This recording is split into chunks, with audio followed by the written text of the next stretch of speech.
원장님 큰일 났어요. 왜요? 무슨 일이신데요? 네. 커뮤니티 같은 데 보니까 눈밑 지방 재배치했는데 약간 안 하니만 못하다? 뭐 이런 글들이 엄청 많던데요. 아, 그런 분들 진짜 많아요. 상담하러 오시는 분들 중에 눈밑 지방 재배치하고 나서 수술 전보다 더 안 좋아졌다 이렇게 말씀하시는 분들이 요새 너무너무 많아요. 눈밑 지방 재배치가 모든 눈에 다 좋은 수술이 아니거든요. 절대로 하면 안 되는 눈이 있어요. 그 눈인데 수술을 받으면 오히려 더 늙어 보입니다. 그리고 내가 그 눈인지 아닌지 집에서 혼자 셀프로 테스트하는 방법도 제가 알려드릴 테니까 영상 끝까지 보시고 잘못된 선택하지 마시길 바랍니다.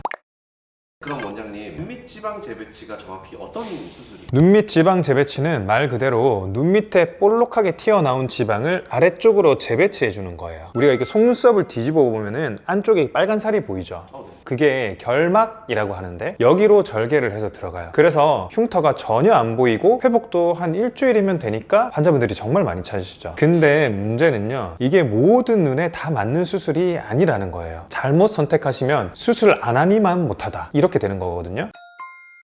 지금부터 4가지 타입을 정확하게 알려드릴 건데요. 이것만 잘 알고 계셔도 수술 성공률을 엄청 높일 수가 있어요. 첫 번째, 가장 중요한 게 피부 탄력이 없는 눈이에요. 실제 수술한 후기 찾아보면요, 지방이 있다가 빠지면서 푹 패여버렸어요. 눈밑이 푹 패이고 퀭해졌습니다. 이런 글들이 엄청 많거든요. 이게 왜 그러냐면요, 풍선으로 한번 설명드릴게요. 풍선을 훅 불었거든요. 그럼 빵빵하게 풍선이 부풀어 있죠. 부푼 풍선에 바람을 한번 빼볼게요. 그 풍선의 두께가 얇으면 얇을수록 그 탄력이 없을수록 바람을 빼고 나면은 쭈글쭈글한 정도가 심하겠죠. 그런 것처럼 피부 탄력이 없는 눈에 눈밑 지방 재배치를 하게 되면은 그 전에 있었던 지방이 빠지니까 얘가 이렇게 낭창낭창하게 되는 거예요. 튀어나와 있던 살이 힘이 없으니까 아래쪽에 그늘져 보이고 잔주름도 오히려 생겨버리는 거예요. 두 번째, 원래 잔주름이 있었던 눈이에요. 주로 눈밑지 수술의 실패 케이스를 봤을 때 지방이 없어지니까 주름이 더 강하게 보여요. 이런 후기가 진짜 많아요. 그게 왜 그러냐면요, 눈밑 주름이 원래는 있었는데 눈밑 지방이 볼록하면 어떻게 보일까요? 잔주름이 이렇게 쫙 펴져 보이거나 약해 보이겠죠? 그 상태에서 눈밑 지방 재배치 수술을 해서 지방을 확 빼버리면 어떻게 될까요? 그 자리에 있던 지방이 사라지고 주름이 더 강하게 보일 확률이 엄청 높아지는 거예요.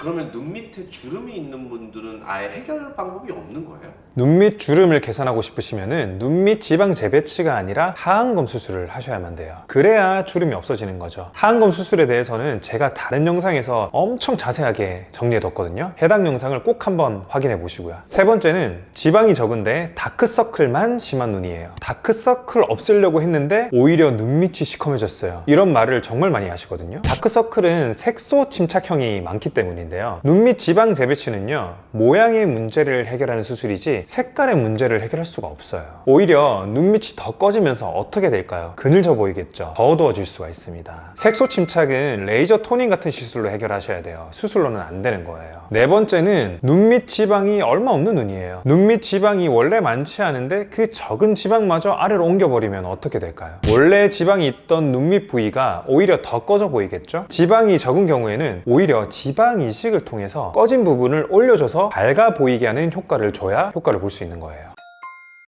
자, 그럼 이제 집에서 혼자 셀프로 테스트하는 방법 알려드릴게요. 첫 번째는 눈밑 꼬집기인데요, 눈밑 탄력이 심하게 저하된 분들은 이렇게 잡았다가 놓게 되면은 피부가 2초 이상 걸리면서 슥 이렇게 펴져요. 천천히 되돌아가는 거죠. 두 번째는 눈밑 앞으로 당기기인데요, 눈밑을 꼬집은 상태로 앞으로 당겨보세요. 그리고 놓는 거예요. 탄력이 있으면 앞으로 잘 당겨지지가 않아요. 당겼다가 놓으면은 살이 금방 뒤로 이렇게 돌아오잖아요. 근데 그게 아니고 눈밑 탄력이 많이 저하되신 분들은 당기면은 5mm 이상 굉장히 앞으로 많이 당겨지고요, 놓았을 때 슥 되돌아가는 속도도 엄청 느린 거예요. 마지막으로는 아래로 당기는 거예요. 메롱할 때 눈을 이렇게 내리잖아요. 이렇게 내렸다가 놓으면은 저는 금방 이렇게 되돌아가는데, 탄력이 많이 저하되신 분들은 이렇게 당겼다가 놓으면은 슥 하고 돌아가요. 그런 분들은 눈밑 지방 재배치를 수술을 아예 못하는 건가요? 할 수 있어요. 근데 다만 눈밑 지방 재배치만으로는 부족하다는 거죠.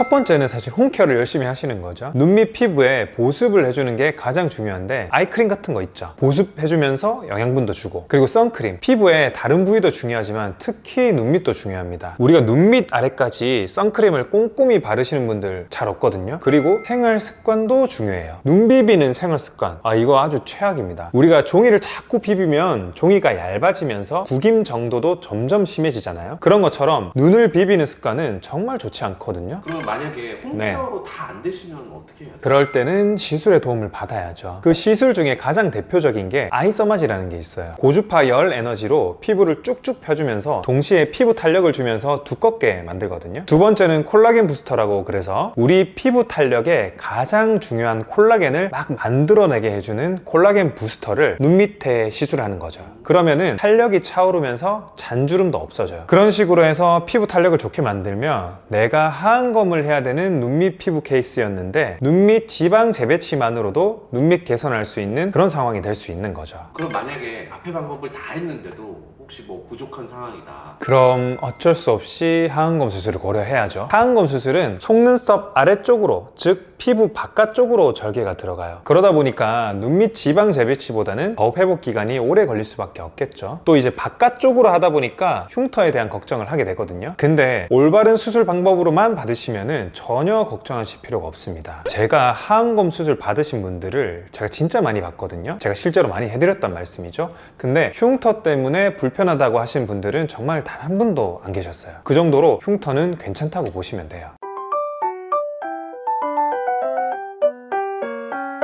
오늘은 눈밑 지방 재배치 절대 하면 안 되는 눈에 대해서 알아봤는데요. 제가 알려드린 셀프 진단법으로 꼭 확인하시고요. 4가지 타입 중에 하나라도 해당이 되시면 신중하게 고민하셔야 됩니다. 이번 영상이 마음에 드셨다면 구독과 좋아요 부탁드리겠습니다. 그럼 다음 시간에 또 뵙겠습니다. 안녕.